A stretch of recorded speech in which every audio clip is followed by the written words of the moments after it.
Globy, today we're going to talk about blood and outer space. Okay, relax, Globy. We're not actually going to show anything scary. We're just going to discuss the effects that outer space has on our blood. Or it might be more accurate to say, the effects that gravity has on our blood. Did you know that blood is a suspension? A suspension is a mixture of solid particles floating in a liquid. Blood is actually made up of a liquid called plasma, which is mostly water, red blood cells, and white blood cells. Blood does a lot of incredible things for your body. It helps fight off infection. It heals wounds, and it carries oxygen and other nutrients all over your body. And it even helps get rid of carbon dioxide and other waste that our cells don't need. And of course, we all know our heart is what pumps our blood. First, our heart pumps the blood to our lungs, where it picks up oxygen. Then the blood, which is now rich with oxygen, is pumped to our legs, arms, and our brain. Everywhere. But have you ever thought about how much work that is for your heart? And what effect does gravity have on your blood? If you toss something, like this ball, into the air, what happens? That's right, gravity pulls the ball down to the ground. And gravity does the same thing to your blood. When you stand up, gravity pushes your blood towards your feet. Then your heart and your muscles have to do the hard part of pushing the blood back towards your heart so it can be reoxygenated and continue to nourish your brain and your body. But in space, astronauts don't feel the effect of gravity.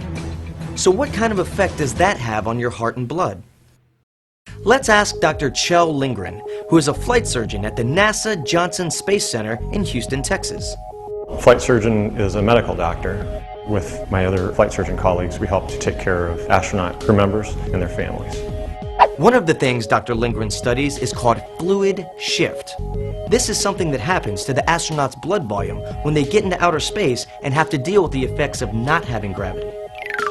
On Earth, the heart and the muscles constantly have to push blood around the body against the effects of gravity. Gravity is constantly pulling blood down towards the feet when you stand up. And the heart and the muscles have to push the blood back up to the heart and up towards the head so that the brain and the organs are all getting enough blood and oxygen. In space, you don't feel the effects of gravity. Everything's floating. The heart actually doesn't have to work all of that hard, but the body continues to push all that blood up towards the chest and up towards the head. And so in space, astronauts actually feel what we call a fluid shift. Movement of most of the blood up away from the legs, up into the chest and up towards the face. If you see pictures of astronauts who have just gotten into orbit, their faces might look a little bit puffy.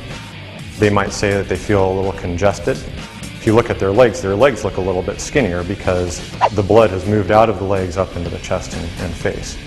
That's right. The astronauts feel like their heads have gotten congested and their legs have gotten skinnier. And you know what? They have. Because gravity isn't pulling blood into the legs and feet, which causes it to gather in the chest and head. It's kind of like hanging upside down on the monkey bars. You start to feel stuffy and congested because all of the blood is flowing to your head. Over time, the astronauts' bodies sense the extra blood in the chest and heart and cause the astronauts to use the bathroom more to get rid of the extra fluid. This helps somewhat reduce the puffiness in the face. But what do the astronauts have to do to correct the blood volume before they return to Earth? The space medicine community has been looking at fluid shifts and the problems associated with fluid shifts from the very beginning of the space program. We use countermeasures or techniques to try and avoid the effects of fluid shifts. When astronauts return to the Earth, if they don't have enough blood volume and they stand up and their hearts or brains aren't getting enough blood, you might pass out. So we want to avoid that, obviously, and keep our astronauts healthy. So we have various techniques to do that. We have G-suits, which are the same thing that pilots wear when they're flying fighter aircraft. They compress against the calves and thighs to push blood up towards the chest, the heart, and the head. We have the astronauts drink fluids before they return to Earth to increase their blood volume. And we have various other techniques that we can help to prevent the effects felt from fluid shifts. The astronauts can also do exercises which help to get the blood flowing through the body. So, Globy, today we learned about the tremendous effect that gravity has on blood flow in your body. There are so many things that astronauts need to be aware of when traveling into space. Thank goodness we have skilled doctors like Dr. Lindgren to look out for them.